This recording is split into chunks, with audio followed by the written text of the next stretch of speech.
اب آپ اس مبارک سلسلے کا 16واں حلقہ سماعت فرمائیں۔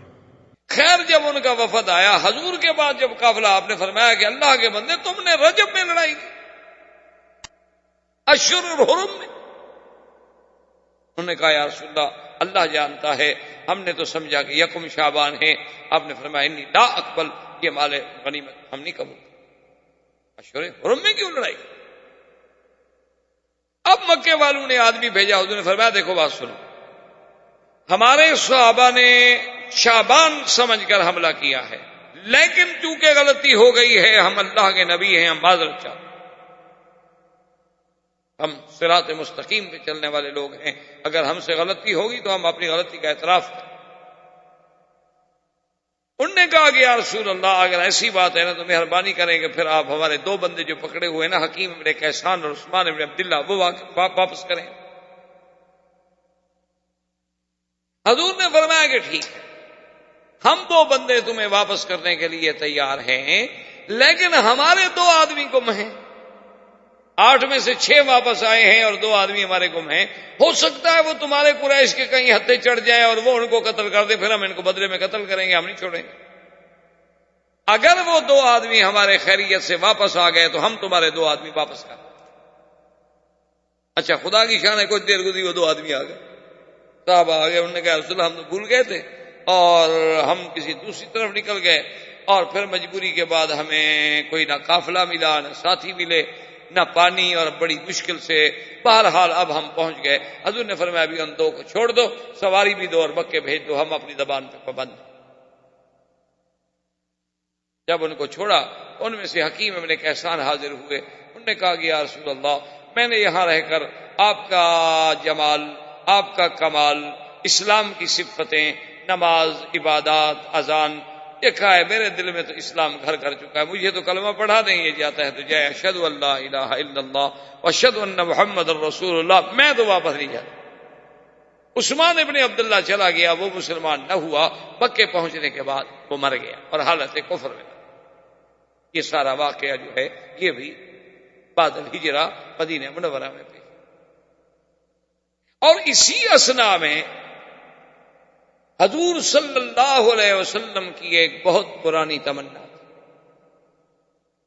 کہ یا الہ العالمین، آپ نے کبھی زبان سے نہیں کہا تھا لیکن دل میں تمنا تھی کہ میرا اللہ مجھے ملت ابراہیم سے پیدا کیا، میں ولد ابراہیم ہوں، ملت ابراہیم الخلیل ہوں، اور پھر بنائے ابراہیم کعبہ کا میں مکے کا مولد ہوں، اور پھر اس کعبے کی بنا میں اس معمار میں شریک ہوں، مہربانی کریں کہ قبلہ بھی مجھے وہی دے دیں۔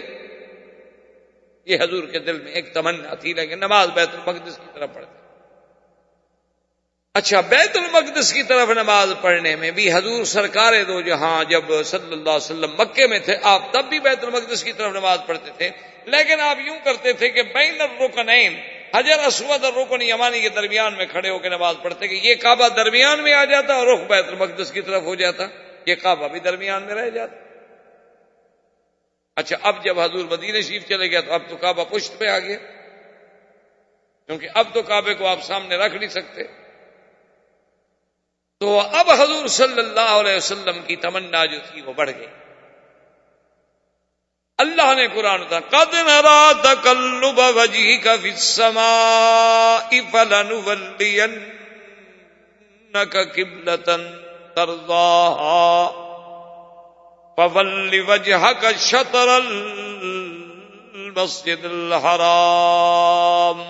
اللہ نے فرمایا میرا مدنی ہم نے دیکھ لیا تقلب وجہ کا، آپ کے چہرے کا آسمانوں کی طرف اٹھنا اور پھر جھکنا، کہ آپ کہنا تو چاہتے ہیں لیکن ڈر سے کہتے نہیں، حرف زبان پہ آتے ہیں لیکن ادا نہیں ہوتے، ہم تو دیکھ رہے ہیں آپ کیا چاہتے ہیں یہ بھی ہمیں پتا ہے۔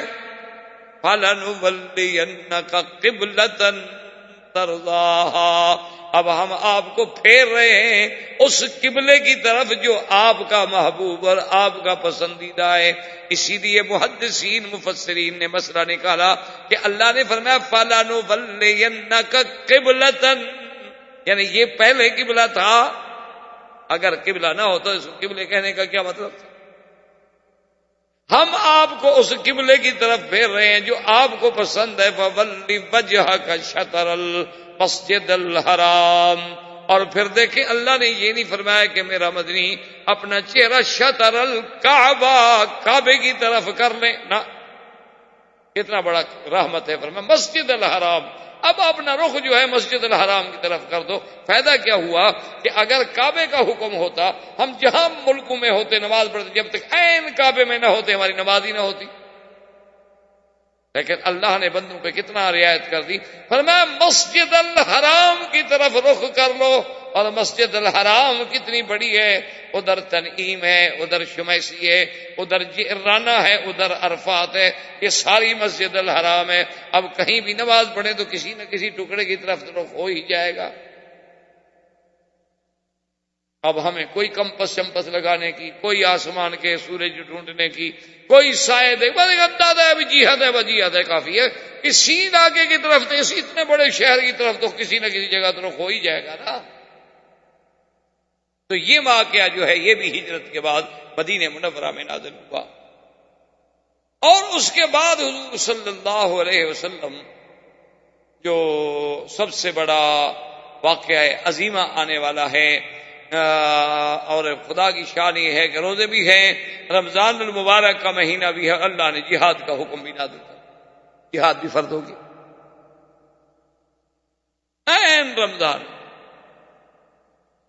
اور حضور صلی اللہ علیہ وسلم کے لیے جب جہاد فرض ہو گیا تو اب حضور اسی فکر میں ہیں۔ حضور کو پتہ چلا کہ قریش مکہ کا ایک قافلہ جا، اور بہت بڑا قافلہ۔ حضور نے فرمایا آپ نے آدمی بھیجے کہ بھئی تلاش کرو، پتہ کرو، خبر حاصل کرو کہ واقعتاً کوئی قافلہ ہے۔ اور ادھر دیکھو اللہ کی شان کہ عاتقہ بنت عبد المطلب، یہ حضرت عباس کی بہن، عبد المطلب کی بیٹی ہے۔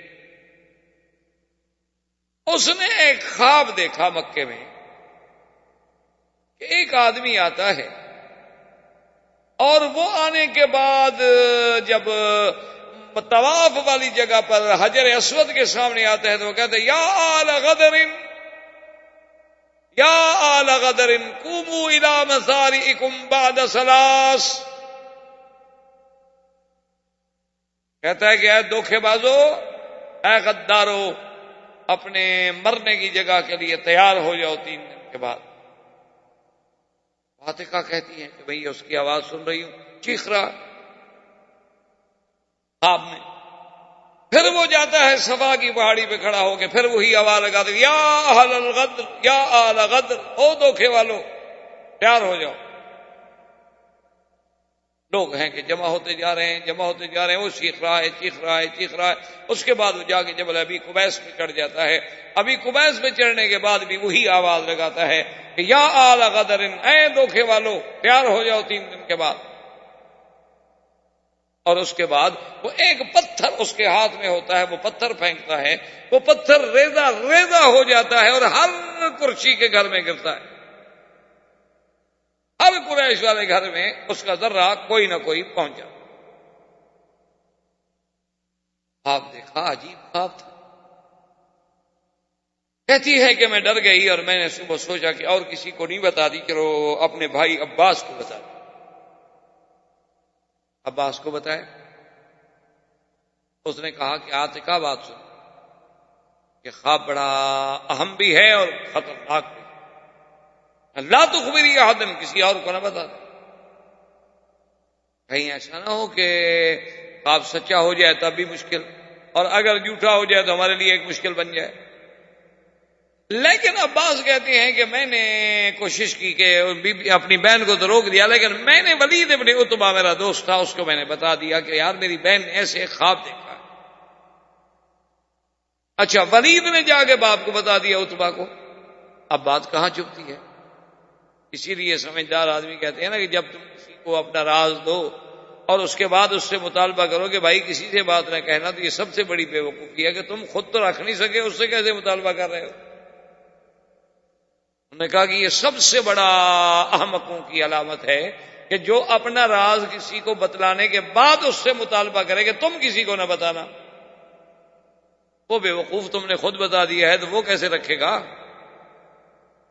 اب عتبہ کو پتہ چل گیا. حضرت عباس کہتی ہیں، اس وقت خیر مسلمان نہیں تھے نا، تو کہتی ہیں کہ عجیب بات ہوئی کہ میں طواف کر رہا تھا کہ میں نے دیکھا کہ ابھی جہل اور بڑے بڑے صنادید، بڑے بڑے روسا قریش سارے دار الندوہ میں بیٹھے ہوئے ہیں، اور ابھی جہل نے آدمی دوڑایا. اس نے کہا کہ جب تم طواف سے فارغ ہو جاؤ فاتی لینا فجلس معنا، تم ہمارے پاس آؤ، بڑی اہم بات ہے، ہم مشورہ کریں. حضرت عباس فرماتے ہیں میں نے طواف ختم کیا، طواف ختم کرنے کے بعد میں وہاں گیا، دیکھا تو بڑے بڑے کاٹ اکٹھے ہیں اور سب میرے اسی بہن کے خواب پر بحث ہو رہی ہے. اور ابو جہل نے مجھے کہا کہ یا عباس، عجیب بات ہے یار، تم میں تو بڑے بڑے نبی پیدا ہو رہے ہیں، پہلے بھی تمہارے خاندان عبد المطلب میں ایک نبی پیدا ہوا، اب ایک عورت بھی نبی ابن پیدا ہو گئی. پہلے تم کہتے تھے محمد مصطفیٰ پر ایمان لے آؤ، اب جناب وہ تو اب مدینہ چلے گئے، لیکن اب تمہارے خاندان میں ایک عورت بھی نبی سنائے بن گئی. عباس کہتے ہیں کیا مطلب، کون نبی بن گئی، کیا ہو گیا؟ تمہیں پتہ نہیں تمہاری بہن عاتقہ نے کیا کہا ہے کہ 3 دن کے بعد مرنے کے لیے تیار ہو جاؤ اور مرنے کے لیے تیار ہو جاؤ، اور یا آل الغدر، اور ہم غدر والے ہیں، ہم دھوکے والے ہیں. کیا ہے، کیسی خبریں دے رہی ہے، کیسے خواب بتا رہی ہے؟ میں نے کہا مجھے تو پتہ نہیں. کہتے ہیں میں بالکل پھر گیا.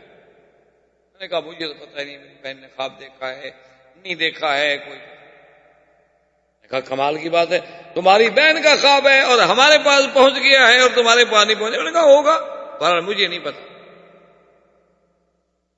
ابو جہل بڑا کایا آدمی تھا، دشمنان اسلام ویسے ظاہری معاملات میں تو بڑے دانا ہوتے. تو اس نے کہا کہ دیکھو عباس، مجھے پتا ہے کہ تمہیں علم ہے، تمہیں علم ہے اور تم چھپا رہے، لیکن یاد رکھو 3 دن کے اندر اندر اگر کوئی واقعہ پیش نہ آیا تو میں پھر تمہارا پورے عرب میں جلوس نکالوں گا کہ اکذب البیت فی العرب، یہ سب سے جھوٹا گھر ہے نعوذ باللہ عرب کے اندر. ایسی ایسی خبریں ہمیں دیتے ہیں اور میں پھر اشتہار بن کے پورے عرب قبائل میں ڈھونڈوں گا اور تلاش کروں گا اور پھروں گا اور نعوذ باللہ تم لوگوں کو رسوا کر دوں گا. میں نے کہا ابو جہل جو کچھ تم نے مرضی ہے کرنا ہے کرتے رہنا، مجھے نہیں پتا کہ عاتقہ نے خواب دیکھا ہے کہ نہیں. ابو جہل نے کہا کہ دیکھو جی عجیب عجیب بات ہے، عجیب عجیب خواب دکھائے جا رہے ہیں. ادھر حضور صلی اللہ علیہ وسلم کو آپ کے سواروں نے، جانثاروں نے اطلاع دی کہ یا رسول اللہ ایک قافلہ آ رہا ہے شام سے اور ابو سفیان کی قیادت میں ہے اور 1000 اونٹ پر وہ قافلہ مشتمل ہے. اصل وجہ کیا تھی کہ پہلے تو قافلے ہوتے تھے نا ایک آدمی کے، ایک بڑے تاجر نے مال منگا لیا 10 اونٹ 20 اونٹ. یہ قافلہ ایسا تھا کہ جس میں قریش مکہ سب نے مل کے پیسہ ڈالا ہوا تھا، تمام مکے کے سرداروں کا اس میں پیسہ تھا، کسی کا زیادہ کسی کا تھوڑا کسی کا زیادہ کسی کا تھوڑا. انہوں نے کہا کہ کیا یار روز تھوڑا تھوڑا منگواتے ہو، ایک ہی دفعہ قافلہ منگا لو، سب کا مال اکٹھا آ جائے، ہر قبیلے کے نوکر ساتھ ہوں گے، پہرے والے زیادہ ہوں گے، لشکر زیادہ ہوگا، قوت زیادہ ہوگی، اور جب ہم زیادہ مال خریدیں گے تو ہمیں سستا بھی ملے گا. اس لیے یہ بہت بڑا عظیم قافلہ تھا. حضور صلی اللہ علیہ وسلم کے صحابی جو تھے وہ خبر لے کے آ گیا رسول اللہ ایک قافلہ شام سے چل پڑا ہے، فلاں مقام پہ وہ پہنچ چکا ہے اور اتنے دنوں کے بعد جو ہے وہ تقریباً مدینہ پاک کے قریب سے گزرے گا. اچھا ابو سفیان جو تھا وہ اپنے قافلے کو چھوڑ کر کبھی کبھی آگے 10 20 50 میل کبھی اپنا اونٹ دوڑا کے آگے نکل جاتا تھا. اسے بھی خوف تھا کہ کہیں ہم پر حملہ نہ ہو جائے، وہ بھی خبر لگانے کے لیے بھی کہیں کوئی جیش، کوئی لشکر، کوئی آدمی، کوئی فوج چھپی ہوئی تو نہیں، کیونکہ 1000 اونٹوں کا قافلہ آ رہا ہے. قافلے کو سلامتی کے ساتھ کنارے پہ لے جانا کوئی مذاق تو نہیں ہوتی تھی، سردار کی ذمہ داری تھی. ابو سفیان اسی زمن میں ڈھونڈتے ڈھونڈتے ایک کنویں پہ گزرا تو وہاں 2 لڑکیاں جاریتان، 2 لڑکیاں جو تھیں وہ بیٹھی آپس میں لڑ رہی تھی. وہ کہتی تھی کہ تم نے میرا ہار غائب کر دیا اور تم نے میرا ہار چرا لیا. وہ کہتی کیوں مرتی ہو، قافلہ گزرے گا تو میں تمہیں اور خرید کر کے دے دوں. بیٹھی بیٹھی باتیں کر رہی. ابو سفیان نے وہاں جا کے اپنی سواری روکی، ان سے پانی مانگا، پانی پیا، اور ان سے کہا کہ تم لوگ کیسے بچیاں قافلے کی بات کر رہے ہو؟ کس قافلے کی بات کر رہی ہو تم کہ قافلہ گزرے گا اور پھر ہم خریدیں گے؟ اور کیا؟ نے کہا ہماری بچی آپس میں بہنیں ہم سہیلیاں ہیں، اور اس کا کوئی ہار مجھ سے گم ہو گیا، چیخ رہی تھی، تو میں نے کہا کہ جب یہاں سے قافلہ گزرے گا تو ہم ہار خرید لیں گے، آپ کو دے دیں گے۔ میں نے کہا تمہیں کیا پتا کہ قافلہ گزرے گا؟ اس نے کہا یہاں دو آدمی بیٹھے تھے اونٹوں پر، آپس میں بات کر رہے تھے، ہماری سن رہے تھے، ہم سے انہوں نے کوئی بات نہیں، وہ کہہ رہے تھے قافلہ کوئی آ رہا ہے۔ اب دیکھو ابو سفیان کتنا ذہین اور ذکی، کہتے کہ اچھا وہ آدمی کس چیز پہ سوار تھے؟ اونٹوں پر۔ انہوں نے کہا اونٹ انہوں نے کہاں بٹھائے تھے؟ انہوں نے کہا جی وہ دیکھو وہ سامنے درخت ہے، اس کے نیچے اونٹ بیٹھے تھے، اور یہ ساتھ والے درخت کے نیچے وہ بیٹھے ہوئے، آرام کیا، پانی ہم سے لیا، پانی پیا، وہاں کچھ کھایا پیا، اس کے بعد جو تھے وہ چلے گئے۔ ابو سفیان سیدھا اس جگہ آیا، وہاں آ کے فاخذ بأرة من الابائر، اس نے اونٹ کی مینگنی جو تھی نا وہ نیچے پڑی تھی تو وہ اٹھائی، اس کو جو کھولا اس میں اپنا کھجور کی گٹھلیاں ملی۔ کہنے لگا کہ ہاں رجلان من المدینہ، اور تو کوئی ایسا قبیلہ نہیں جو اپنے اونٹوں کو کھجور کھلاتا ہو یا کھجور کی گٹھلیاں کھلاتا ہو، یہ صرف مدینے والوں کے پاس ہے، کھجوریں ان کے پاس زیادہ ہے، اور کسی کے پاس کھجور اتنی نہیں ہے کہ وہ گٹھلیاں کھلاتا اونٹوں کو۔ اس کا مطلب ہے کہ اللہ کے نبی محمد رسول اللہ کے مسلمان ہمارے تعاقب۔ ابو سفیان جناب گھبرایا، ڈرا کہ بھئی اتنا بڑے قافلے کی ذمہ داری ہے، تو اس نے ان کا ایک شخص تھا جس کا نام تھا دم، اس کو جناب بھیجا کہ تم بھاگو اور مکے والوں کو اطلاع کرو کہ فوراً میری مدد کے لیے لشکر بھیجیں، میرا قافلہ خطرے میں آ گیا۔ زندگی باقی تو بات باقی۔ والسلام علیکم ورحمۃ اللہ وبرکاتہ۔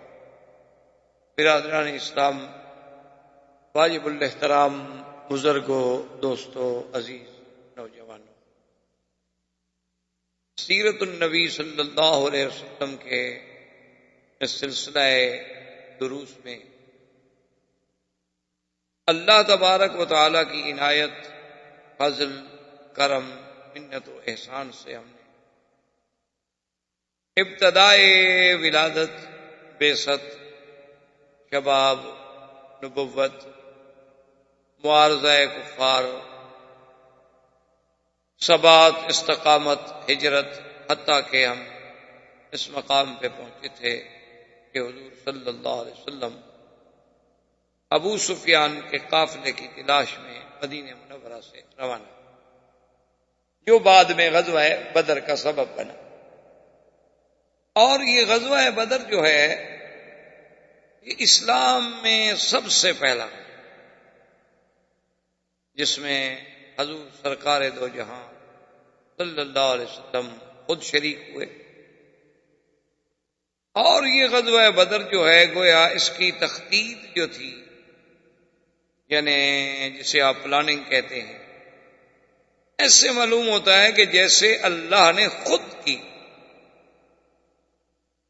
ویسے تو ہر چیز اللہ کے حکم سے، لیکن ایک فرق ہے، ایک چیز ہوتی ہے اسباب کے ماتحت، اور ایک ہوتی ہے کہ نہیں اسباب کے بغیر خود قدرت خود کر دیتی، اس کو کہتے ہیں ما فوق الاسباب۔ مصطلحات علماء میں دو لفظ ہوتے ہیں، ایک ہوتے ہیں ما تحت الاسباب اور ایک ہوتے ہیں ما فوق الاسباب۔ اور یہی وہ بنیادی فرق ہے جس کی وجہ سے بہت سارے بھائی جو ہیں ہمارے، اللہ سب کی ہدایت کے فیصلے کرے، وہ بیچارے عقیدے میں گمراہ ہو جاتے ہیں، وہ یہ ما تحت الاسباب اور ما فوق الاسباب کا فرق نہیں کر سکتے۔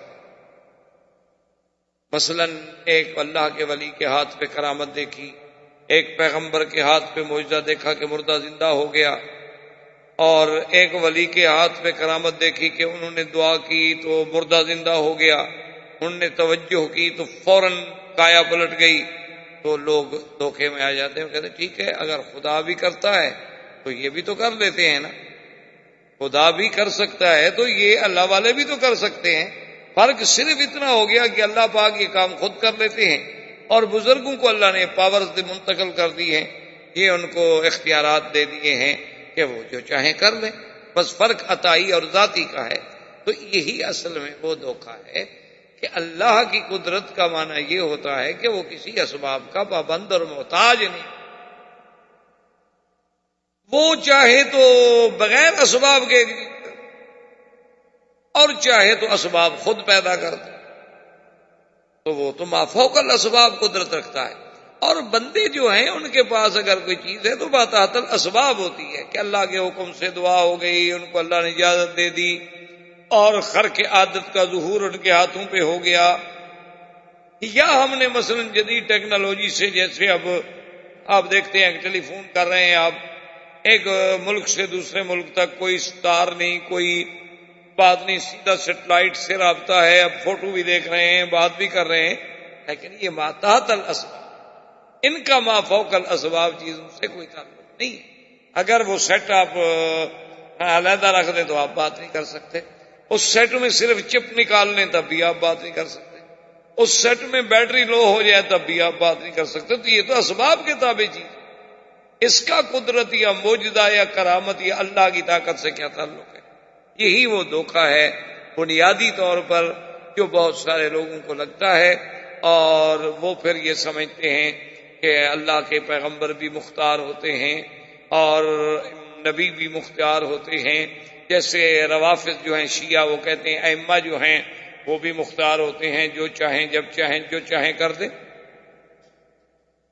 تو بہرحال تو جنگ بدر اور غزوہ بدر پہ جب آپ نظر ڈالیں گے تو ایسے معلوم ہوتا ہے کہ جیسے اللہ نے اس کی ساری تخطیط خود فرمائی۔ اور یاد رکھیں یہ سب سے پہلا غزوہ ہے اسلام، اور سب سے پہلا غزوہ ہے جس میں اللہ کے ملائکہ آسمان، اور صرف اترے نہیں بلکہ جنگ اور کسی غزوے۔ تو اس کے اسباب جو تھے وہ یہ تھے، جہاں تک مجھے یاد ہے ہم نے بات چھوڑی تھی کہ ابو سفیان ایک قافلہ لے کر شام سے، اور یہ قافلہ اتنا اہم تھا کہ اس میں تمام رؤسائے قریش کے جو بڑے بڑے رئیس تھے، صنادید تھے، ان سب کا پیسہ لگا ہوا۔ پہلے تو کبھی قافلے ہوتے تھے نا کہ چلو جی عتبہ کا قافلہ الگ آ گیا، ولید بن المغیرہ کا الگ آ گیا، اچھا شیبہ ربیعہ کا الگ آ گیا، عامر زمری کا الگ آ گیا، ابو سفیان کا الگ آ گیا، ابی جہل بن ہشام کا الگ آ گیا۔ لیکن یہ پہلا موقع تھا کہ جس میں ان لوگوں نے بیٹھ کے ایک پلاننگ کی تھی کہ یار ہم علیحدہ علیحدہ جو مال منگواتے ہیں یہ کیا بات ہے، کیوں نہ ہم اپنے سرمایہ کو اکٹھا کر کے ایک بڑا بزنس کریں، جب ہم بڑی چیزیں زیادہ کوانٹٹی میں خریدیں گے تو ہمیں فائدہ ہوگا۔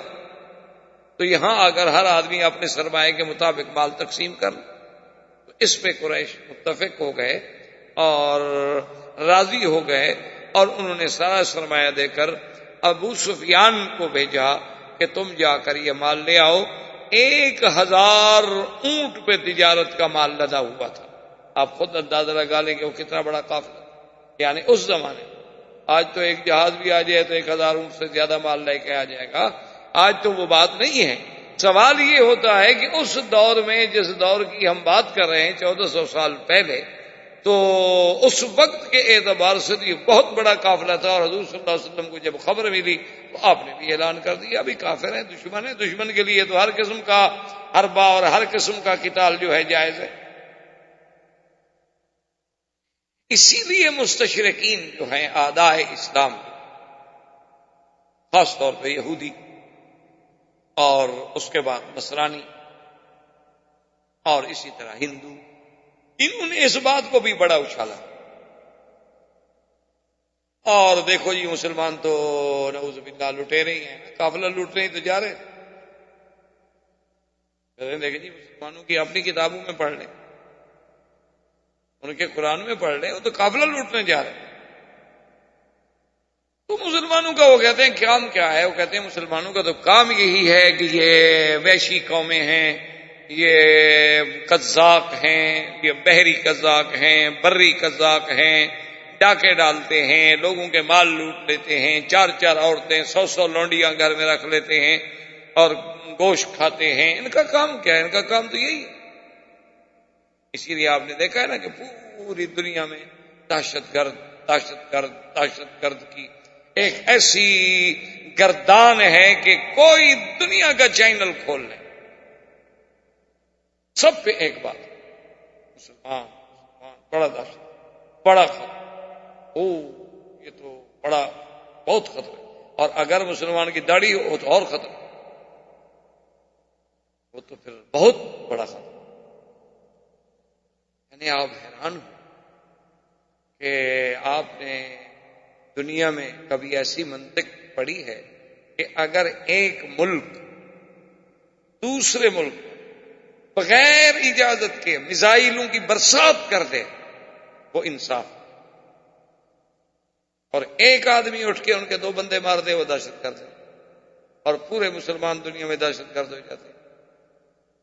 کوسوفو میں، شیشان میں، سربیا میں، کشمیر میں، کسی جگہ آپ دیکھیں، اگر مسلمانوں کا خون بہایا جائے، ان کے خون سے ہولی کھیلی جائے، ان کی عزتیں اور عصمتیں نیلام کی جائیں، فوج کے جوان گھروں میں اٹھ کے نوجوان بچیوں کے ساتھ گینگ ریپ کریں، تو کوئی بات نہیں، اور کوئی مسلمان بیچارہ ادھر سے ادھر سے مانگے تانگے سے کو بندوق لے کر یہ لے کر ان کا مقابلہ کرے کہ بھئی اب عزت ہی نہیں رہی، جو ٹھیک ہے مر جاؤ، بھئی جب میری ماں بہن کی عزت میرے سامنے لوٹی گئی ہے، میرے زندہ رہنے کا کیا مطلب؟ ٹھیک ہے مر جاؤ، بڑی طاقت ہے، ہم اس کو شکست نہیں دے سکتے، ٹکرا تو سکتے ہیں نا، اپنی جان تو دے سکتے ہیں نا، اس سے تو کوئی رکاوٹ، وہ دہشت گرد ہے، وہ دہشت گرد ہے، بہت بڑا دہشت۔ دیکھو جی، اور مسلمان وہاں، اچھا جو ان کو پیسے، وہ بھی دہشت گرد ہے، پیسے دیتے ہیں ان کو۔ بھئی تم اگر 6 لاکھ باقاعدہ کافروں کی مسلح فوج رکھ کے ان کے گھروں میں ظلم و ستم کے پہاڑ توڑ ڈالو، تم تو امن کر رہے ہو، اور کوئی آدمی اپنی بیٹی بہن بیا کی عزت و عصمت کے لیے ٹکرا جائے، وہ دہشت گرد ہے۔ یہ یعنی خود دیکھ لیں کہ خرد کا نام جنوں رکھ دیا، اور جنوں کا نام خرد، جو چاہے تیرا حسن کرشمہ ساز کرے، کیونکہ طاقت ہے اپنے پاس۔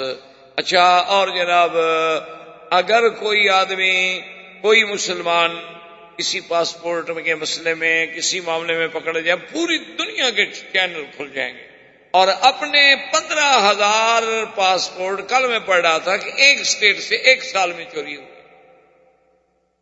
مسلمانوں کے علاقے میں اگر کسی کی کوئی بٹوا بھی چوری ہو جائے نا، وہ چینل پہ آ جائے گا۔ ان کے ملک میں آپ جائیں ایئرپورٹ پر، زبردستی ہاتھ سے بریف کے چھین لیتے ہیں، ہاتھ سے،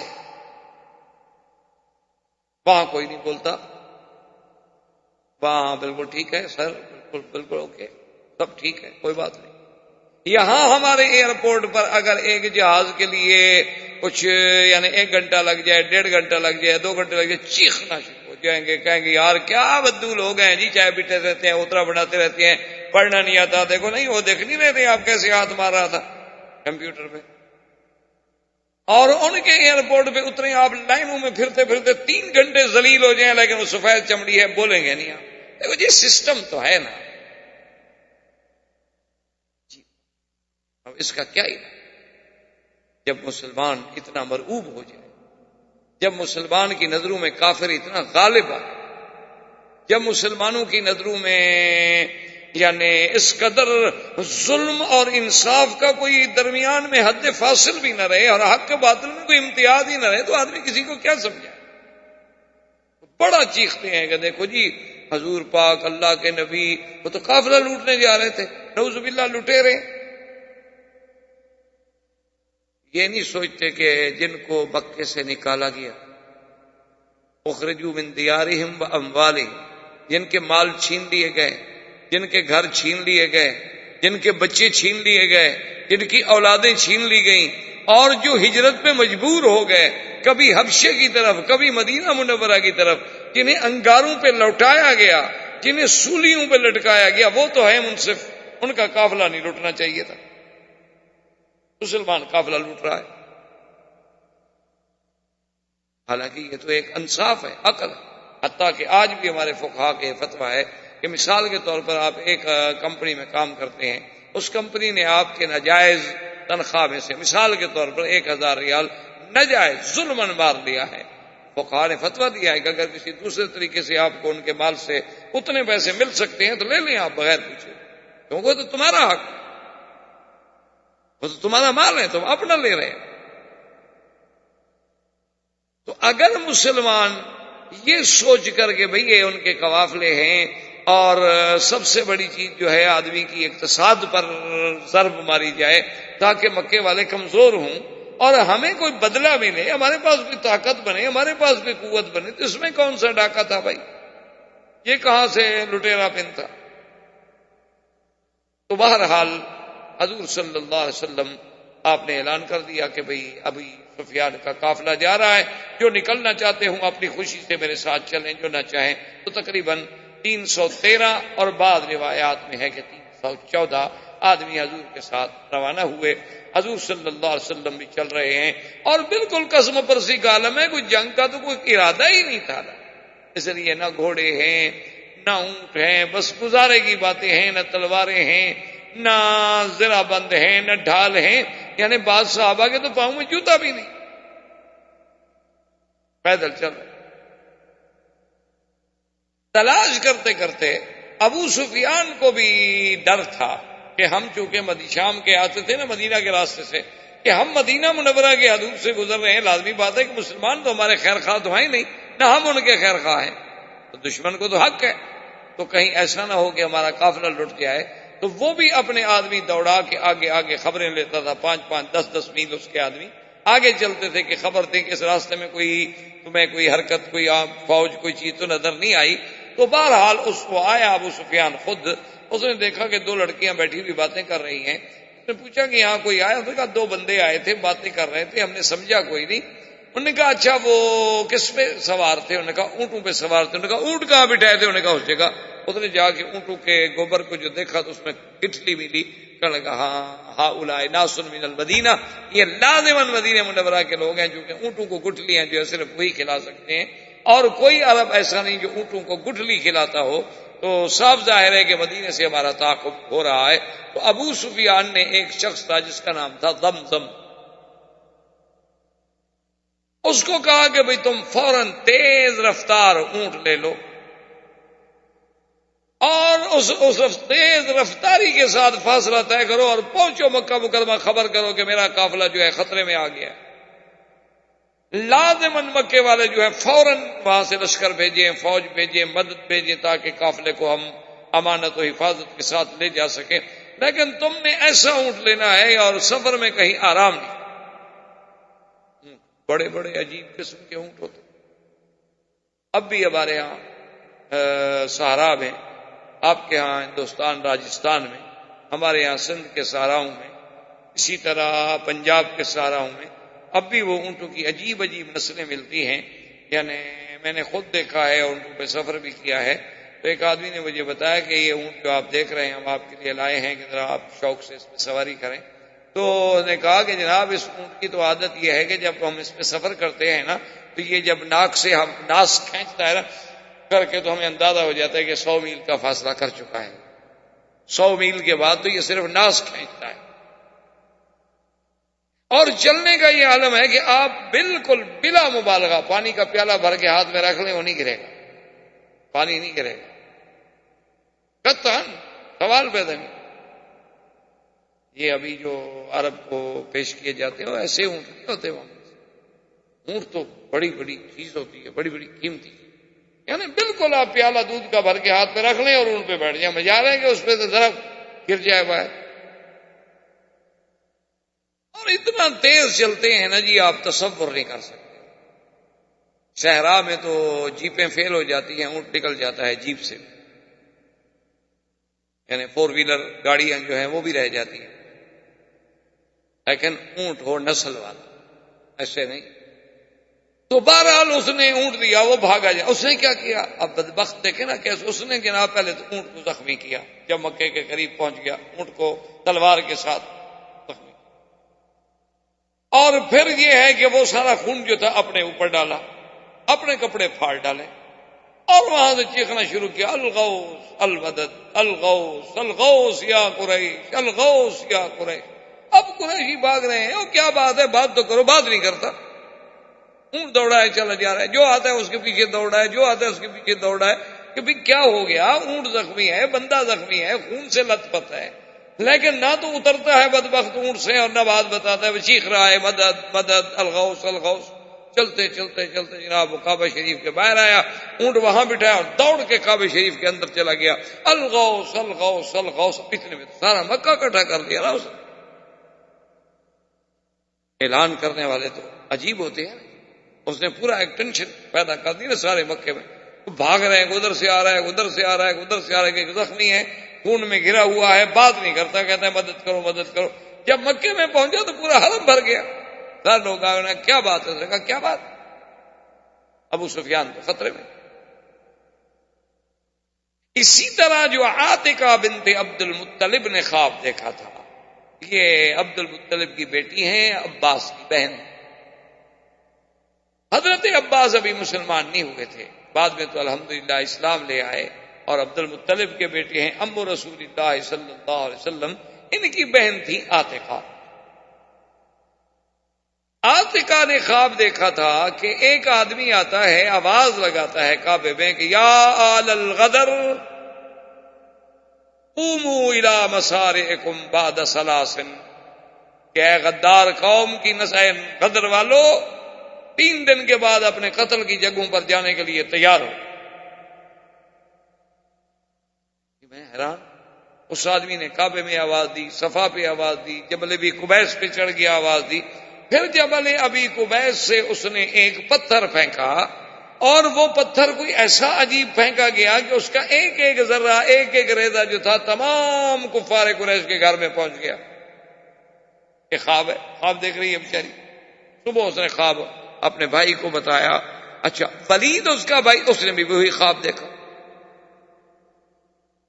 اب انہوں نے کہا کہ کسی کو بتائیں نہیں، لیکن بات نکل گئی، ابھی جہل کو پہنچی، تو اس نے حضرت عباس، ابھی اسلام نہیں لایا، نے کہا عباس یہ کیا بات ہے، پہلے تم لوگوں میں سے بنو ہاشم اور بنو عبد المطلب سے ایک اللہ کے نبی پیدا ہوا، اس نے کہا میں نبی ہوں، میری نبوت کو مانو، اب تمہاری عورتیں بھی نبوت کا دعویٰ کرنے لگ گئی ہیں۔ نے کہا وہ کیسے؟ انہوں نے کہا تمہیں پتہ نہیں کہ عاتکہ نے کیا خواب بنایا ہے کہ 3 دن کے بعد جاؤ اور ایسے پتھر پھینکا اور ہر گھر میں پتھر آیا اور فلاں ہوا۔ دیکھو بات سنو، اگر یہ خواب سچا نہ ہوا نا تو میں پورے عرب میں یہ بات اعلان کروں گا کہ اکذب البیت فی العرب، سب سے بڑے جھوٹ بولنے والا گھر اگر کوئی ہے عرب میں تو یہ ہے، میں تمہیں پھر نہیں چھوڑوں گا، میں تمہیں سارے عرب قبائل میں بدنام کروں۔ بعد نے کہا ابھی مجھے نہیں پتا، تم جانو خواب جانو۔ اب ابھی 3 دن نہیں گزرے تھے کہ جناب یہ زمزم پہنچ گیا۔ اب سوچ میں پڑے کہ کیا بات؟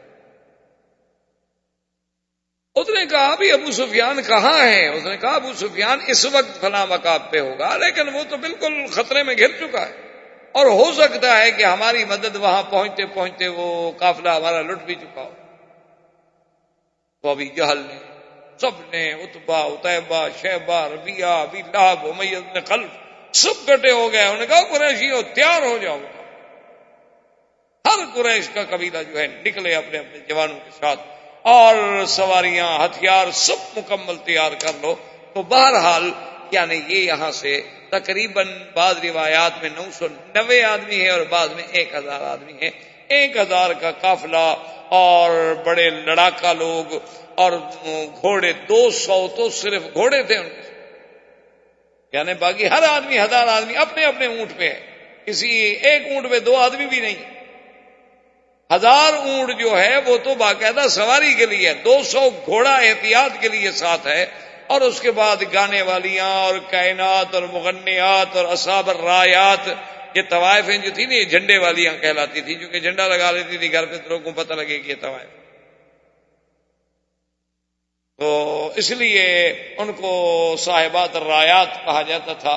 تو یہ بھی ساتھ لے لی گئی، یہ گائیں گی اور ہماری مجلسیں ہوں گی، اور اگر جنگ ہوگی تو پیچھے سے ہمیں ترانے گا گا کے ہمیں جو ہے وہ قوت دیں گی، طاقت دیں گی ہمیں لڑنے کے لیے۔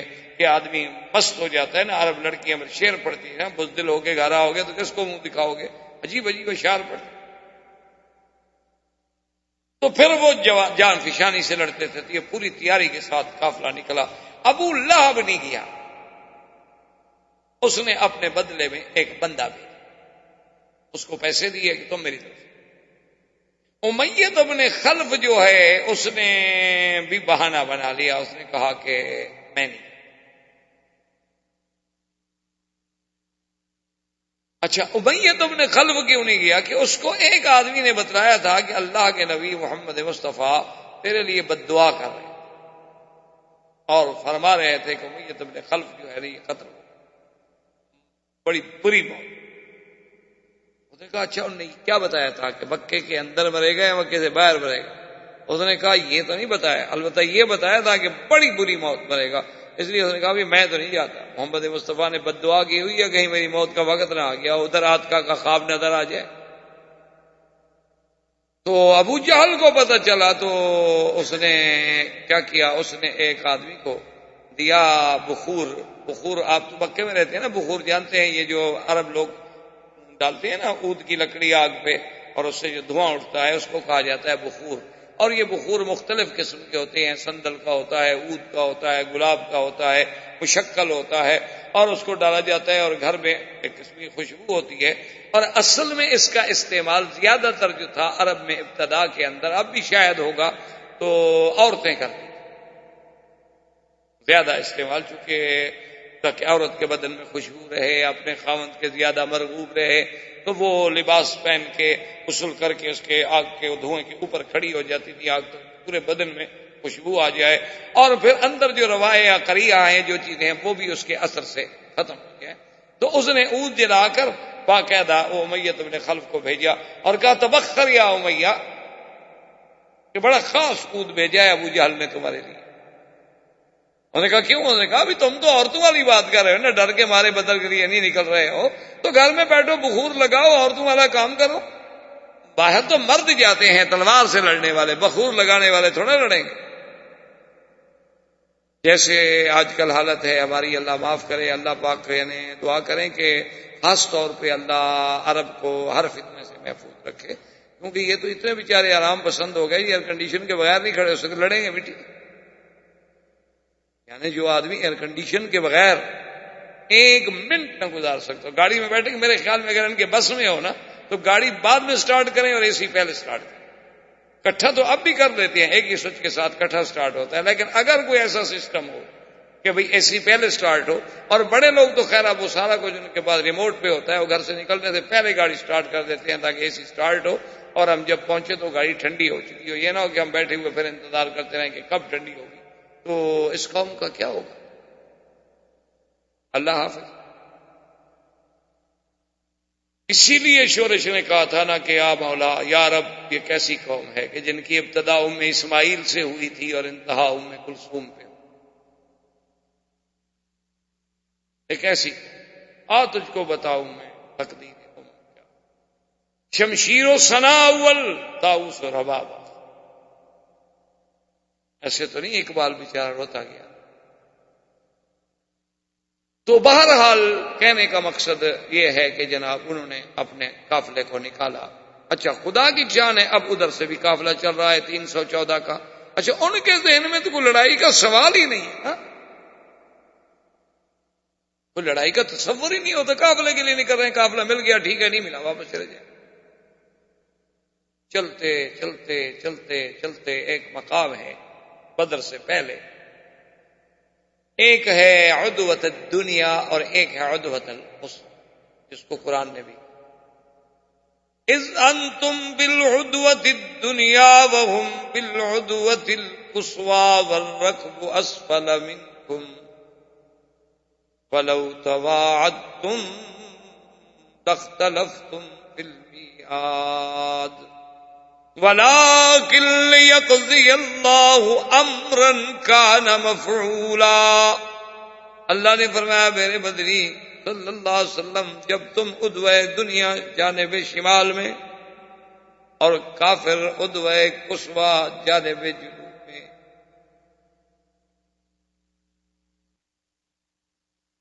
والرکب اسفل منکم، اور قافلہ تم دونوں سے نیچے. کیسے انتظام ہم نے کیا کہ تم ادھر ہو، کافر ادھر ہے، قافلہ نیچے ہے سمندر کی طرف. اللہ نے فرمایا لو تواعدتم لاختلفتم فی المیعاد، اگر تم آپس میں پروگرام بنا کر بھی کوئی پروگرام لڑائی کا بناتے تو ضرور ایک دوسرے سے آگے پیچھے ہو جاتے. ایسا نہ ہوتا، ہو سکتا ہے وہ نہ آتے، ہو سکتا ہے آپ لیٹ ہو جاتے. وَلَٰكِن لِّيَقْضِيَ اللَّهُ أَمْرًا كَانَ مَفْعُولًا، اللہ پاک جو چاہتے ہیں، جو فیصلہ کر لیتے ہیں، جو قضا کر لیتے ہیں، پھر وہ ہو کے رہتی ہے. یہ تو ہمارا فیصلہ تھا کہ ہونا چاہیے. لِيَهْلِكَ مَنْ هَلَكَ عَن بَيِّنَةٍ وَيَحْيَىٰ مَنْ حَيَّ عَن بَيِّنَةٍ، کہ جس نے برباد ہونا ہے وہ بھی دلیل کے بعد، سمجھ کے بعد. یہ نہ کہے کہ مجھے پتہ نہیں، پھر سمجھ کے جان بوجھ کے برباد ہو. اور جس نے زندہ رہنا ہے اور اسلام قبول کرنا ہے وہ بھی حق کو باطل دیکھے اچھی طرح. یہ نہیں زبردستی قبول کرے، نہیں، حق کو باطل واضح ہو. ہم کھولنا چاہتے. اور جناب جب یہ مکے سے نکلے تو ان کو ایک فکر ہو گئی، کیونکہ قریش نے بنو کنانا کا ایک آدمی قتل کیا تھا، اور بنو کنانا جو تھے وہ انتقام لینے کی انتظار میں تھے کہ ہمیں قریش کا بندہ ملے اور ہم بھی قتل کر. یہ تو قبائل میں پھر ہوتا ہے.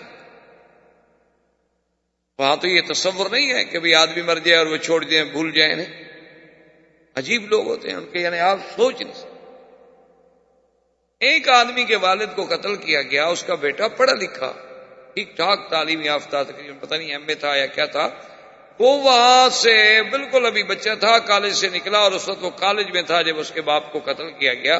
وہ کالج سے ہی وہیں سے اس کو ماں نے کہا کہ اب بیٹا تم یتیم ہو گیا، تمہارا کوئی بھی نہیں بچا ہے. جو رشتہ دار ہیں وہ بہت دور کے رشتہ دار ہیں. اب تو تمہاری اپنی جان خطرے میں ہے، تم کسی طرح باہر نکل جاؤ. تو جو کچھ ماں کے پاس پیسہ پونجی تھی بیچاری نے زیور بیور بیچ بوچھ کے اس کو دی، اور وہ جرمنی نکل گئی. جرمنی جا کے پتہ نہیں اس نے کتنی بڑی بڑی ڈگریاں حاصل کی، وہ کتنا تعلیم میں آگے بڑھ گیا. اور جناب آپ حیران ہوں گے کہ وہ تقریباً کوئی 23 سال گزرنے کے بعد اب دنیا بھول گئی، اس کی ماں بھی مر گئی، کچھ نہیں رہا پیچھے. 23 سال گزرنے کے بعد وہ وہاں سے واپس آتا ہے اور آ کے باقاعدہ کلاشنکوف خریدتا ہے.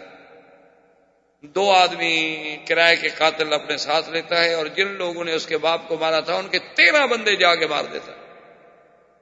23 سال کے بعد. وہ پڑھا لکھا لیکن وہ دماغ سے وہ بات نہیں نکلی. باپ کا بدلہ تو لینا ہے، ورنہ لوگ کیا کہیں گے اتنا بغیرت بیٹا تھا کہ اپنے باپ کے خون کا بدلہ بھی نہیں لے سکتا. کیسی اولاد. یہ قبائل میں یہ ہوتا ہے.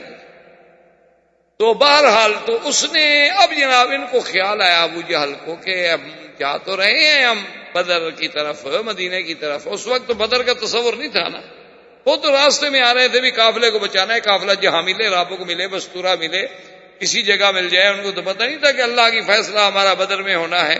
تو اس نے کہا ہم جا تو رہے ہیں لیکن جب مکہ خالی ہو جائے، ہم تو سب لوگ جا رہے ہیں، اور بنو کنانا اگر آگے مکے پہ حملہ کر دیں، ہماری عورتیں ہی اٹھا کے لے جائیں تو ہم کیا کر لیں گے؟ ان سے تو ہماری بنتی نہیں، جنگ ہے ہماری. تو شیطان ابلیس لعین جو ہے نا ایسے موقعوں کی انتظار میں رہتا. وہ فوراً سراقہ ایک سردار تھا قبیلہ کا، اس کی شکل میں آیا اور ابو جہل کو آ کے ملا. کہنے لگا ابو جہل لماذا تردد، کیوں ڈر رہے ہو، کیا بات؟ اس نے کہا سردار بات ٹھیک ہے، ہمارا بنو کنانا سے جھگڑا ہے، ہم جو سارے باہر جا رہے ہیں اور بنو کنانا والے مکے پہ حملہ کر دیں، مکہ تو خالی. اس نے کہا مت گھبراؤ، انی جار لکم، میں جو تمہارا ہمسایہ ہوں میں نگرانی کروں گا، مکے پہ میں حملہ نہیں کرنے دوں گا. اس نے کہا اس کا تو تم فکر نہ، مکے پہ تو کوئی قبیلہ نہیں ہے، یہاں تو میں پہرا. اگلی بات ہے بڑا اچھا موقع ہے اور پہنچو، قافلہ لٹ گیا برباد ہو جاؤ گے. 1000 اونٹ ہے اور مسلمانوں کو اگر 1000 اونٹ تجارت کا مال مل گیا تو کیا سمجھتے ہو خاموش مدینے میں بیٹھ رہیں گے؟ وہ تو غریب ہیں، مجبور ہیں کہ ان کے پاس طاقت نہیں، دولت نہیں. ورنہ یہ تھوڑا ہے کہ مسلمان کے پاس ضمیر نہیں، ایمان نہیں۔ ابو جہل نے کہا ہاں بات تو تمہاری ٹھیک ہے، چلو نکلو۔ اب جناب یہ یہاں سے چل پڑے، قافلے نے، ابو سفیان نے بڑی عقل مندی کا ثبوت دیا، اس نے اپنے قافلے کو ایک غیر معتاد راستے سے بالکل سمندر کے قریب کر دیا۔ آپ دیکھیں نا کبھی پرانے راستے سے مدینہ منورہ جائیں، رابوں کے راستے سے، آپ کو سمندر نظر آتا ہے باقاعدہ، اسی کنارے پہ آپ چل رہے ہیں۔ تو اس نے اپنے قافلے کو اور زیادہ سمندر کے قریب کر دیا اور پہاڑوں کی اوٹ میں آ گیا، اور راستہ غیر معتاد تھا۔ تو اب نہ تو مسلمانوں کو پتہ چل رہا ہے قافلہ کہاں ہے، اور نہ ان مکے والے تو خیر یہاں سے نہیں کر رہے۔ حضور صلی اللہ علیہ وسلم حضرت ابو بکر صدیق رضی اللہ تعالی عنہ کو لے کر اسی تلاش میں نکلے اور چلے کہ ہم دیکھیں کہ قافلہ کہاں ہے، کو پتہ چل جائے۔ راستے میں آتے ہیں، اسی بدر کے راستے میں تو سڑک کے کنارے ایک بوڑھا آدمی بیٹھا ہوا ہے، بدو ہے بوڑھا۔ اس کو آ کر ملے، آپ نے پوچھا کہ بھئی تمہیں کوئی خیر خبر، قافلے کا کوئی پتہ؟ اس نے کہا کہ بات یہ ہے کہ میرے جو معلومات ہیں مجھے پتہ چلا ہے کہ قافلہ جو ہے اس کا تو ہمیں پتہ نہیں حقیقت میں کہ کدھر،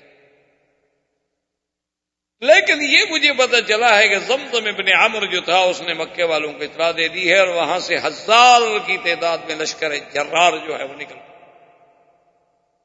اور میں یہ سمجھتا ہوں کہ فلاں تاریخ کو لشکر مکے سے چلا ہے، اس کا مطلب یہ ہے کہ وہ عدوۃ القصویٰ کو پہنچ چکا ہو۔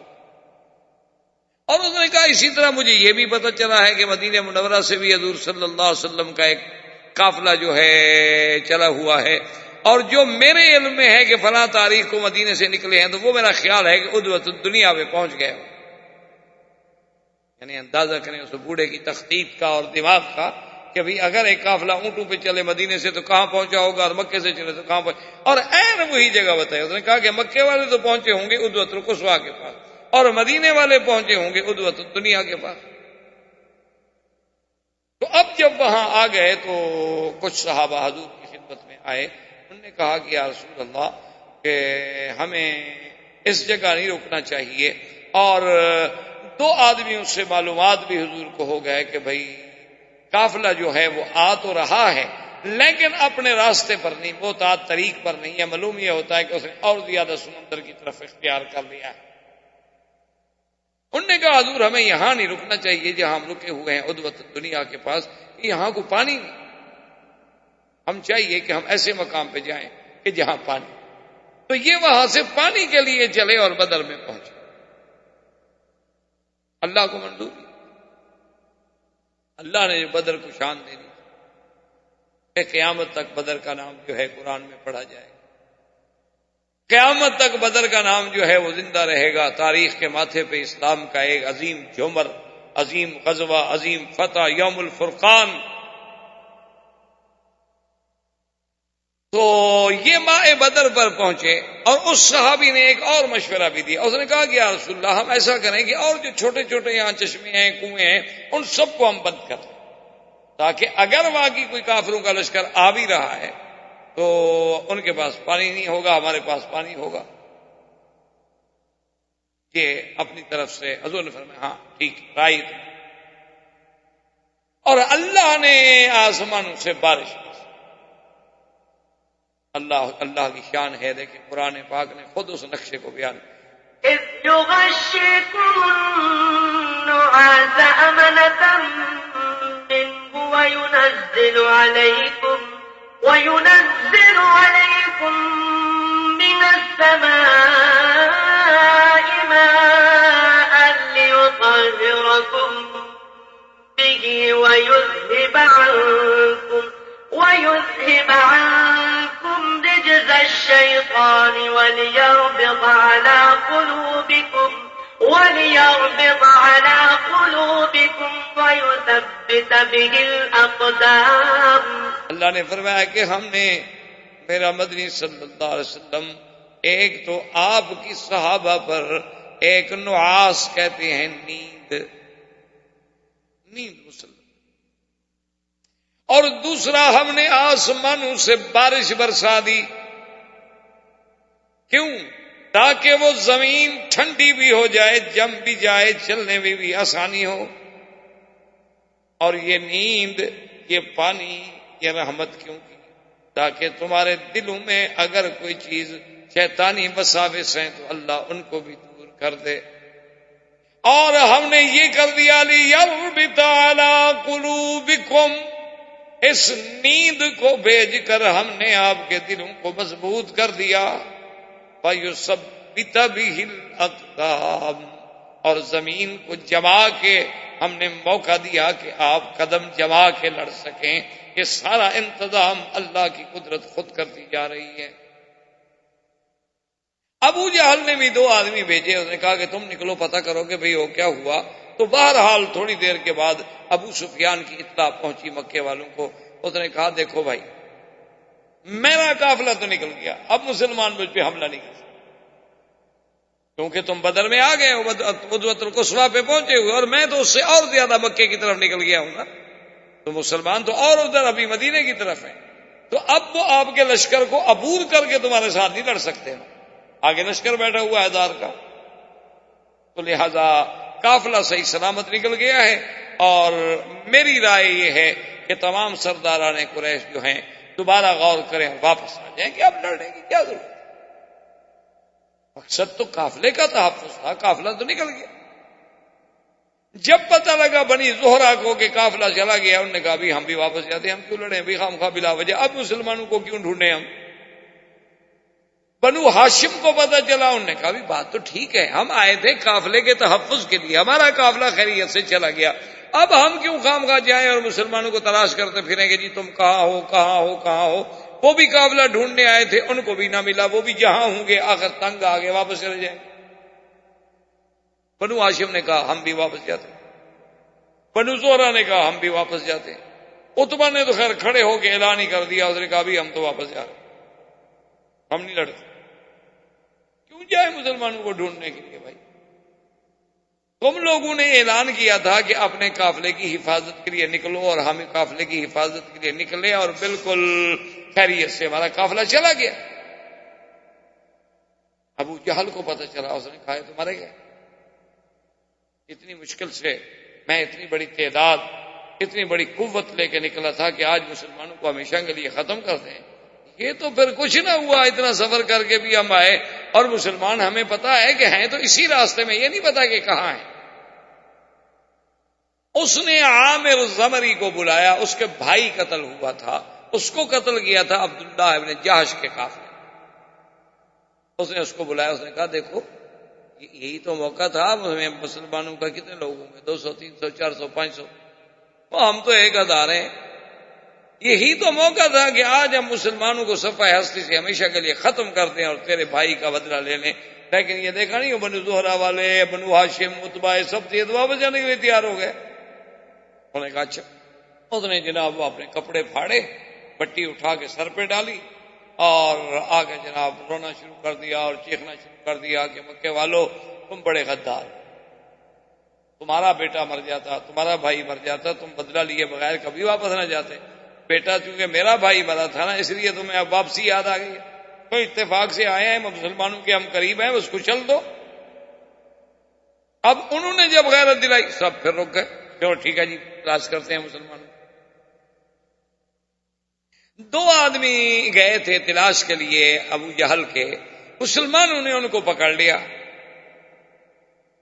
وہ جب پکڑے گئے ان سے پوچھا مسلمانوں نے کہ بھی تم کون ہو؟ انہوں نے کہا ہم قریش کے ساتھی ہیں۔ انہوں نے کہا نہیں تم ابو سفیان کے قافلے کے آدمی، نے کہا نہیں ہم قافلے کے آدمی نہیں ہیں۔ اب مسلمان نے ان کو مارنا شروع کیا۔ حضور صلی اللہ علیہ وسلم نماز پڑھ رہے تھے، آپ نماز سے فارغ ہوئے، آپ نے فرمایا عجیب بات، جب وہ سچی بات کرتے ہیں تو مارنا شروع کر دیتے ہو، جب جھوٹ بولتے ہیں چھوڑ دیتے ہیں ان کو۔ وہ تو ٹھیک کہہ رہے ہیں، وہ ابو سفیان کے قافلے کے آدمی نہیں ہیں۔ حضور نے فرمایا اچھا ٹھیک ہے، تم ابو جہل کے قافلے کے لوگوں کتنے آدمی ہیں مکے سے جو لے کے نکلا ہے؟ وہ آدمی بڑے سمجھدار تھے، انہوں نے کہا کہ جی یہ پتہ نہیں ہیں بہت سے آدمی۔ انہوں نے فرمایا کوئی اندازہ؟ انہوں نے کہا جی اندازہ کوئی نہیں، ہم تو بدو لوگ ہیں، ان پڑھ لوگ ہیں، جاہل لوگ ہیں، ہمیں تو انہوں نے بھیجا تھا کہ ادھر جاؤ مدینے سے کوئی قافلہ لڑائی کے لیے نکل رہا ہے، اس کا پتہ کرو۔ ویسے بہرحال قریش کا بہت بڑا لشکر ہے، لیکن پتہ نہیں۔ خیر تھوڑی دیر کے بعد اس وقت پوچھا کہ اچھا روزانہ کتنے اونٹ ذبح ہوتے ہیں؟ اس نے کہا جی روزانہ جو ہے نا جی 10۔ حضور نے فرمایا اچھا اس کا مطلب ہے کہ 900 اور 1000 کے درمیان ہے تمہارا لشکر، کیونکہ ایک اونٹ جو ہے 100 آدمی کو پورا ہو سکتا ہے کھانے والے کو۔ جب 10 اونٹ روز کے ذبح کیے جاتے ہیں تو معلوم ہوتا ہے کہ تمہارا 1000 کا لشکر ہے۔ انہوں نے کہا جی ہمیں یہ نہیں پتا۔ حضور نے فرمایا اچھا ان کو نہ مارو، ان کو چھوڑ دو، ان کا کیا ہے، یہ تو مامور ہیں، ڈھونڈ رہے ہیں، جیسے ہم ڈھونڈ رہے ہیں یہ ویسے ہی ڈھونڈ رہے ہیں۔ ان کو چھوڑ دیا۔ انہوں نے جا کے بتلایا، اب دونوں قبیلوں کو پتہ چلا کہ بھئی اب تو بالکل قریب ہیں، ہم صرف کوٹی لے کے ادھر ہیں پہاڑوں کے اور ہم ادھر ہیں، ہم تو بالکل قریب آ گئے، بالکل عین درمیان میں تو کوئی فاصلہ ہی نہیں۔ اب ابو جہل نے اپنے لشکر کو للکارا اور حضور صلی اللہ علیہ وسلم کی ذات مبارک کو بھی یقین ہو گیا کہ اب تو جنگ ہونی۔ حضور کھڑے ہوئے، آپ نے خطبہ پڑھا اور آپ نے فرمایا کہ اشیروا یا ایھا الناس، لوگوں مشورہ دو، کیا بات، ہم نکلے تو قافلے کے لیے تھے لیکن قافلہ تو نکل گیا، اب کیا ارادہ ہے، جنگ لڑنی ہے یا طریقے سے واپس جائیں؟ تو صحابی اٹھے، حضرت ابو بکر، حضرت عمر، مہاجرین میں سے، قریش میں سے، انہوں نے کہا کہ یا رسول اللہ الامر الیک، سب معاملہ آپ کے ہاتھ میں، آپ جو حکم دیں گے ہم تو جانے قربان، بس ہم تو یہ جانتے ہیں کہ جو آپ کا حکم ہوگا ہمارا۔ حضور پھر فرمایا اشیروا یا ایھا الناس، لوگوں رائے دو۔ تو انصار کا سردار اٹھا، وہ سمجھ، اس نے کہا کہ حضور ہمارا فکر، کیونکہ قریش کے تو 2-3 آدمی کھڑے ہو کے رائے دے چکے ہیں، اصل میں حضور ہمارا فکر کر رہے ہیں، چونکہ ہم مدینے والے جو ہیں ایک تو زیادہ جنگ سے واقف نہیں، اور دوسری بات یہ ہے کہ ہم نے وعدہ کیا تھا حضور کا کہ آپ مدینے میں آئیں گے تو ہم اپنی جانیں مالیں آپ پہ قربان کر دیں گے۔ حضور اس فکر میں ہے کہ شاید یہ مدینے کی حد تک تو میرا تحفظ کریں گے لیکن مدینے کے باہر شاید نہ کریں، کیونکہ معاہدہ تو یہی تھا۔ وہ کھڑا ہوا، اس نے کہا کہ یا رسول اللہ لسنا اصحاب محمد اصحاب موسیٰ بل نحن اصحاب محمد۔ اس نے کہا حضور کیوں فکر کرتے ہو، ہم کوئی موسیٰ علیہ السلام کے ساتھی نہیں جو یہ کہیں گے کہ فَاذْهَبْ أَنْتَ وَرَبُّكَ فَقَاتِلَا إِنَّا هَاهُنَا قَاعِدُونَ، بلکہ ہم تو وہ لوگ ہیں، ہم کہیں گے فَاذْهَبْ أَنْتَ وَرَبُّكَ فَقَاتِلَا إِنَّا مَعَكُمَا مُقَاتِلُونَ۔ نے کہا کہ یا رسول اللہ آپ کیا فکر کر رہے ہیں، ہم موسیٰ علیہ السلام کے ساتھ یہ کہہ دیں گے کہ آپ جانے، آپ کا خدا جانے، ہم بیٹھے ہوئے ہیں، آپ لڑیں، ہم آپ کے ساتھ ہیں۔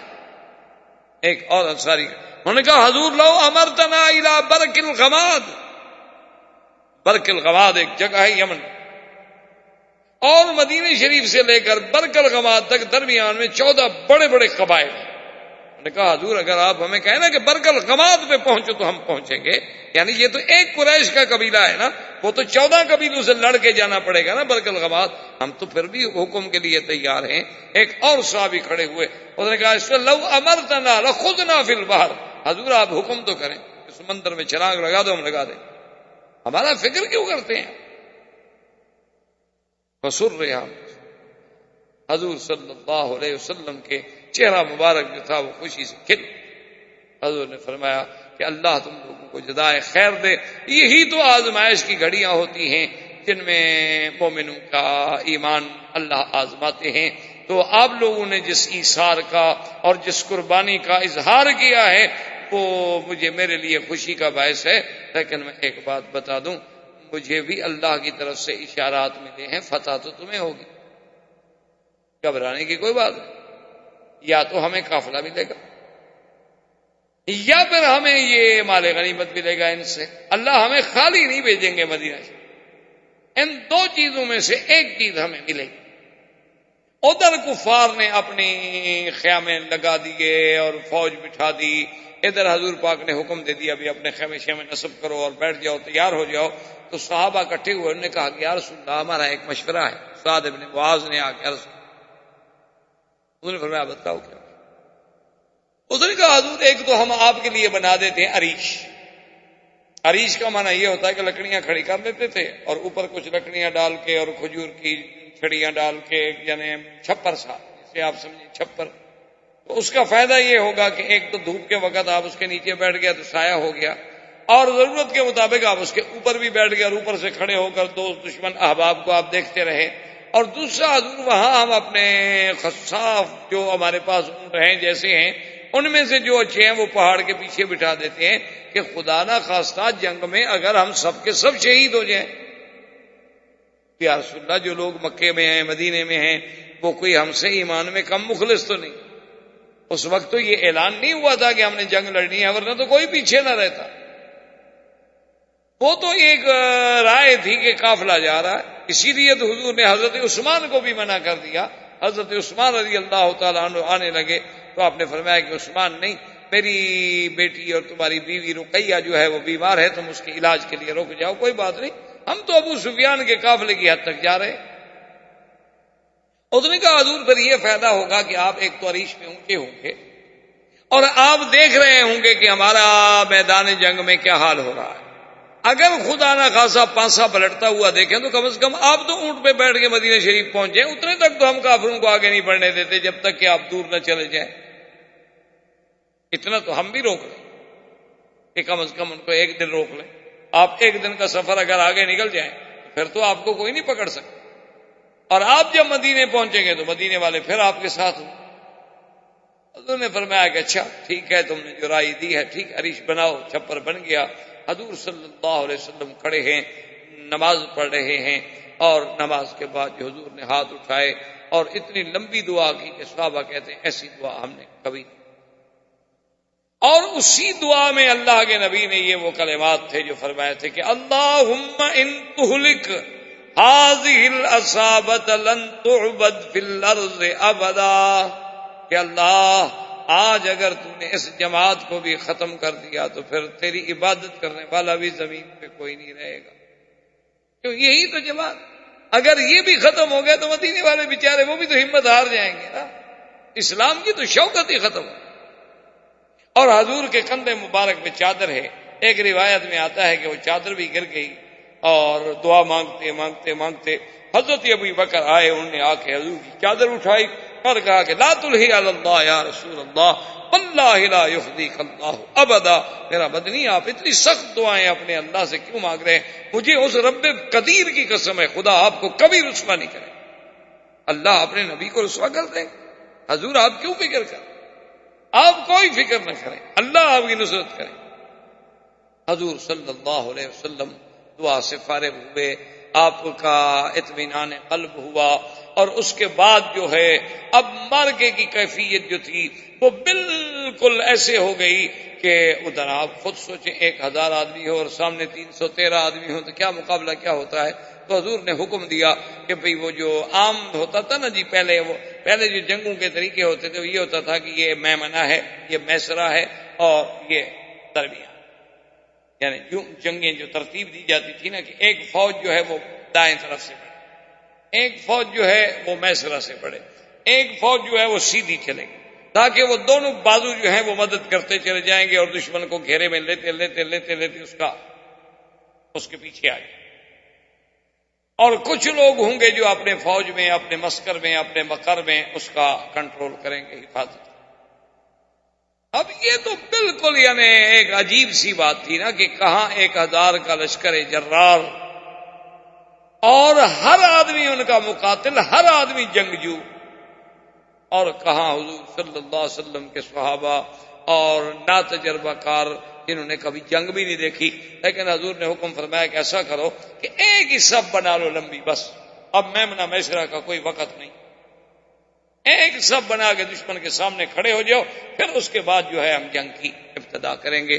اور اللہ تبارک و تعالیٰ آپ کو بھی مجھے بھی صحیح راستے پہ قائم رہنے کی توفیق دے، اور اصحاب بدر کا جذبہ، ایمان، محبت، استقامت نصیب فرمائے.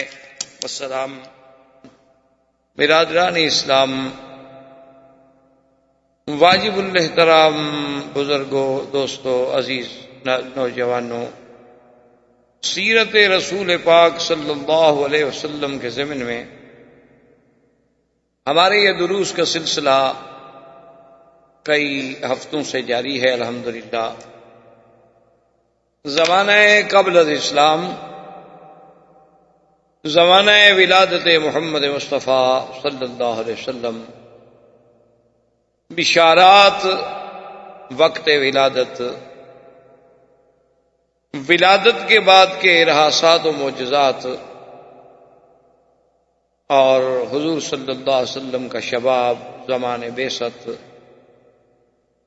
معارضہ کفار قریش، تعذیب مسلمین، ہجرت الی الحبشہ، ہجرت الی المدینہ، اور ہمارے دروس کی بات پہنچی تھی غزوہ بدر۔ غزوہ بدر جو ہے یہ اسلام کا سب سے اول غزوہ ہے۔ غزوہ بدر جو ہے یہ ایک ایسی باعظمت اور شان والا غزوہ ہے کہ اس کے بعد اس کے مقابلے پہ کوئی غزوہ نہیں آ سکتا۔ اور اسی غزوہ بدر کو، یوم بدر کو، اللہ نے قرآن میں یوم الفرقان کے نام سے ذکر فرمایا۔ اور غزوہ بدر جو ہے بے اعتبار زمانے کے بھی سب سے افضل زمان میں کہ رمضان المبارک میں واقع ہوا، اور بے اعتبار سبقت کے بھی کہ مسلمانوں کی مظلومیت کے بعد، مقہوریت کے بعد یہ پہلا موقع ہے کہ اسلام نے اپنے ماننے والوں کو اجازت دی کہ وہ میدان میں نکل کے کفار کا مقابلہ کریں۔ اور اس غزوے کی عظمت یہ بھی ہے کہ سرکار دو جہاں خود تشریف ساتھ لا چکے ہیں، اور یہی وہ غزوہ بدر ہے کہ جس میں اللہ کے فرشتوں نے بھی قتال کیا۔ اس سے پہلے یا اس کے بعد پھر کسی غزوے میں فرشتوں نے قتال نہیں کی۔ فرشتے اترے تو ہیں لیکن انہوں نے جنگ نہیں لڑی۔ اور اس غزوے کے بارے میں اگر آپ قرآن پاک کی ان آیات پر جس میں اللہ نے غزوہ بدر کا تذکرہ فرمایا ہے غور کریں، تدبر کریں، تو معلوم ایسے ہوتا ہے کہ جیسے قدرت خود تخطیط کر رہی ہے کہ اللہ تبارک و تعالی نے قرآن پاک میں فرمایا کہ اگر تم مسلمان اور کفار قریش آپس میں ایک دوسرے کے ساتھ جنگ کا پروگرام بناتے، ایک وقت معین کرتے، ایک مقام معین کرتے، لاختلفتم فی المیعاد، ہو سکتا ہے کہ تم اس کو پورا نہ کر سکتے، ولیکن لیقضی اللہ امرا کان مفعولا، لیکن جو اللہ فیصلہ کر چکا ہے وہ تو ہو کے رہے گا۔ ایسی تخطیط کے مسلمانوں کا مدینے سے نکلنا، ابو سفیان کا قافلے کو بچا کے لے جانا، سرزمین مکہ میں مکے والوں کو اطلاع ہو جانی، اور ابو جہل جو ہے اپنے پورے لاؤ لشکر کے ساتھ 1000 مقاتلین کو لے کے چل رہا ہے، اور 1000 اونٹ ہے، 200 گھوڑے ساتھ ہیں، اور کائنات گانے والیاں اور ان کے شامیانے اور سارے انتظام کے ساتھ جا رہا ہے، اور سب سے پھر اس کو ڈھارس بندھانے کے لیے شیطان جو ہے وہ بھی ایک سردار کی شکل میں ساتھ، یعنی ایک عجیب منظر ہے۔ اور دیکھیں ایسا ایسا قدرت قریب لا رہی کہ اذ انتم بالعدوة الدنيا وهم بالعدوة القصوى والركب أسفل منكم ولو تواعدتم لاختلفتم في الميعاد۔ اللہ نے فرمایا جب تم عدوہ دنیا میں تھے اور کافر عدوہ قصویٰ میں تھے، یہ جگہ کا نام، آپ جب بدر سے نکلیں گے نا تو پہلے پھر وہ عدوہ آئے، عدوہ دنیا۔ اسی طرح پھر بدر صغریٰ ہے، بیر استراح ہے، یہ حضور صلی اللہ علیہ وسلم کے منازل ہیں مدینہ شریف تک۔ اور اللہ فرما رہے ہیں دیکھو خود نقشہ کہ تم عدوہ دنیا کی طرف تھے اور کافر قصویٰ کی طرف تھے، کیونکہ مدینہ شمال میں واقع ہے، مسلمان جو تھے وہ شمال سے تھے اور یہ جنوب سے جا رہے۔ وَالرَّكْبُ أَسْفَلَ مِنْكُمْ، اور قافلہ نیچے سے جا رہا۔ وَلَوْ تَوَاعَدتُّمْ لَاخْتَلَفْتُمْ فِي الْمِيعَادِ وَلَكِنْ لِيَقْضِيَ اللَّهُ أَمْرًا ليقضي الله أمرا كان مفعولا